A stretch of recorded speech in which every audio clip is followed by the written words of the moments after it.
రెండో విడత ఎన్నికల్లో బీజేపీకి మెజారిటీ స్థానాలు వస్తున్నాయని, అందుకే బీఆర్ఎస్ కాంగ్రెస్లు తమపై తప్పుడు ప్రచారం చేస్తున్నాయని విమర్శలు చేశారు ఎంపీ బండి సంజయ్. ప్రస్తుతం తెలంగాణ సమాజం కేసీఆర్ ని పట్టించుకునే స్థితిలో లేదన్నారు. కాంగ్రెస్ బీఆర్ఎస్ రెండు ఒకటేనని, గతంలో వారిద్దరూ కలిసి పోటీ చేశారన్నారు. ఈ రెండు పార్టీల ఎమ్మెల్యేలు అధికారం ఎటువైపు ఉంటే అటువైపు జంప్ చేస్తారని విమర్శలు చేశారు.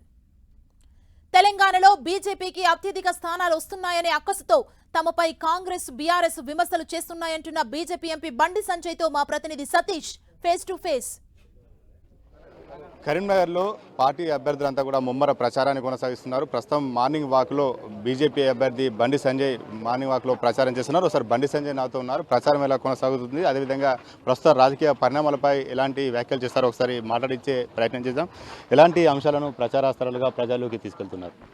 అలా గతంలో నన్ను పార్లమెంట్ అభ్యర్థిగా గెలిపించిన తర్వాత 2 సంవత్సరాలు కోవిడ్తో ఇబ్బంది పడ్డప్పుడు కూడా మిగతా 3 సంవత్సరాల్లో 12,000 కోట్ల రూపాయలకు పైగా నిధులు తీసుకొచ్చిన విషయాన్ని, గ్రామాల వారీగా ప్రజలకు కేంద్ర ప్రభుత్వం ఇచ్చిన సంక్షేమ పథకాలని, గ్రామాలకు కేంద్ర ప్రభుత్వం నిధులు ఇచ్చిన విషయాన్ని కానీ అన్ని విషయాలను కూడా ప్రజలకు స్మార్ట్ సిటీ విషయంలో కూడా కేంద్ర ప్రభుత్వ నిధులు బీఆర్ఎస్ పార్టీ దారి మళ్ళిస్తే ఏ విధంగా నేను ఫైట్ చేసి నిధులు తీసుకొచ్చిన అన్ని విషయాలు కూడా ఇలా ప్రజలకు వివరించి ప్రజలు ఆశీర్వాదించుకునే ప్రయత్నం చేస్తున్నాం. ప్రజల నుంచి మంచి స్పందన వస్తున్నది. నరేంద్ర మోడీ గారిని ఎటువంటి ప్రధానమంత్రి చేయాల్సిందే, కరీంనగర్లో భారతీయ జనతా పార్టీ గెలిపించాల్సిందే చెప్పి ప్రజలు ఆ స్థాయిలో మమ్మల్ని ఆశీర్వదిస్తున్నారు, అభిమానిస్తున్నారు, స్వాగతిస్తున్నారు. మోదీ జట్టు, పాకిస్తాన్ జట్టు, అదేవిధంగా బీజేపీ అంటే బ్రిటిష్ జనతా పార్టీ అంటూ ఆయన వ్యాఖ్యలు కూడా జరుగుతున్నాయి. సీఎం రేవంత్ రెడ్డి వ్యాఖ్యలు చేశారు.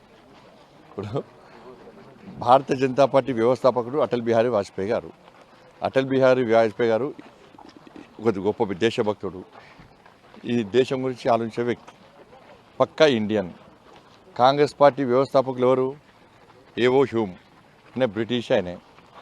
కాబట్టి కాంగ్రెస్ పార్టీ ఐఎన్సీ కాదు, ఇటలీ నేషనల్ కాంగ్రెస్. భారతీయ జనతా పార్టీనే భారతీయత ఉన్నది, భారతీయుల ఆత్మనే భారతీయ జనతా పార్టీ. కాబట్టి ప్రజలు ఎవరు అటువంటి వ్యాఖ్యలు పట్టించుకోరు. ఇవాళ వాళ్ళ పార్టీ వ్యవస్థాపకులు ఎవరో తెలుసుకున్న తర్వాత కాంగ్రెస్ పార్టీ చరిత్ర ఏంది, భారతీయ జనతా పార్టీ చరిత్ర ఏందో తెలుసుకోవాల్సిన అవసరం ఉంది. కాబట్టి కాంగ్రెస్ పార్టీ బ్రిటిషోడికి పుట్టిన పార్టీ కాంగ్రెస్ పార్టీ. కానీ ఇటువంటి వాటి భారతీయ జనతా పార్టీ విమర్శలు చేస్తే ప్రజలు తెలుసు ఏ పార్టీ ఏందనేది. ప్రాంతీయ పార్టీలను దెబ్బతీసేందుకు కుట్ర చేస్తున్నారు, బీజేపీ కాంగ్రెస్ ఒకటే అని చెప్పి మాజీ సీఎం కేసీఆర్ కూడా వ్యాఖ్యలు చేస్తున్నారు. కేసీఆర్ను పట్టించుకునే స్థితిలో ప్రజలు లేరు. కేసీఆర్ ఎప్పుడే మాట్లాడుతూ ఆయనకేదో లేదు, డిప్రెషన్ ఉన్నాడు, హైబద్ తింటున్నాడు. ఎందుకంటే అధికారం నుంచి ఏది సముద్రం నుంచి బయటపడ్డ చేపబిల్లు ఎట్లా గిలగిల కొట్టుకుంటుందో అధికారం పైన కేసీఆర్ కొట్టుకుంటుండే ఇవాళ. కాబట్టి కేసీఆర్ మాటలను తెలంగాణ సమాజం పట్టించుకునే స్థితి లేదు.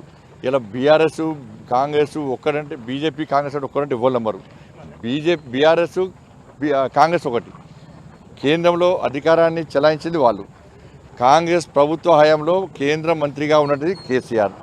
తెలంగాణ రాష్ట్రంలో కాంగ్రెస్ పార్టీ ప్రభుత్వంలో మంత్రులుగా ఉన్నది బీఆర్ఎస్ పార్టీ ఎమ్మెల్యేలు, అప్పుడు టీఆర్ఎస్ పార్టీ ఎమ్మెల్యేలు. వాళ్ళిద్దరు కలిసి అధికారాన్ని చెలాయించారు, వాళ్ళిద్దరు కలిసి ఎన్నికల్లో పోటీ చేశారు. ద్రౌపది ముర్ము గారిని రాష్ట్రపతిగా మేము ప్రకటిస్తే ఇద్దరు కలిసి ఓడగొట్టే ప్రయత్నం చేశారు. కాబట్టి అన్ని విషయాల్లో కాంగ్రెస్ బీఆర్ఎస్ కలిసి ఉన్నాయి. కాబట్టి ఇప్పుడు లీడర్లు చూడండి, ఇవాళ అధికారంలో లేనప్పుడు బీఆర్ఎస్ పార్టీ అధికారం రాగానే కాంగ్రెస్ పార్టీకి సంబంధించిన ఎమ్మెల్యేలందరూ కూడా టీఆర్ఎస్లకు పోయారు. ఇప్పుడు కాంగ్రెస్ పార్టీ అధికారం రాగానే టీఆర్ఎస్లో ఉన్నటువంటి ఎమ్మెల్యేలందరూ కాంగ్రెస్లోకి వచ్చారు. కాబట్టి వాళ్ళు అండర్స్టాండింగ్ మీరని ఉండాలి, మేమని ఉండాలి, అవసరం మనమే తిట్టుకోవాలి, బీజేపీని అనియద్దు. తెలంగాణ జరుగుతుంది అదే కదా. బీజేపీకి అత్యధిక స్థానాలు వస్తున్నాయి కాబట్టి ఒక ప్లాన్ ప్రకారం ఇద్దరి మధ్య లోపాయకార ఒప్పందం కుదుర్చుకొని మన మధ్యలోనే ఫైట్ ఉన్నట్టు మనం క్రియేట్ చేయాలి. మన మధ్యలో ఫైట్ ఉన్నట్టు మనం ప్రజలకు చూపెట్టే ప్రయత్నం చేయాలి, బీజేపీని పక్కకు పెట్టే ప్రయత్నం చేయాలి. ఇది మొత్తానికి చేసిన అభివృద్ధితో పాటు ఇటు బీఆర్ఎస్ కాంగ్రెస్ పార్టీలు చేస్తున్నటువంటి వ్యాఖ్యలకు సమాధానం చెప్తూ బండి సంజయ్ ప్రసారాన్ని కొనసాగిస్తున్నారు. కెమెరా పర్సన్ సుధీర్తో సతీష్, 10 టీవీ, కరీంనగర్.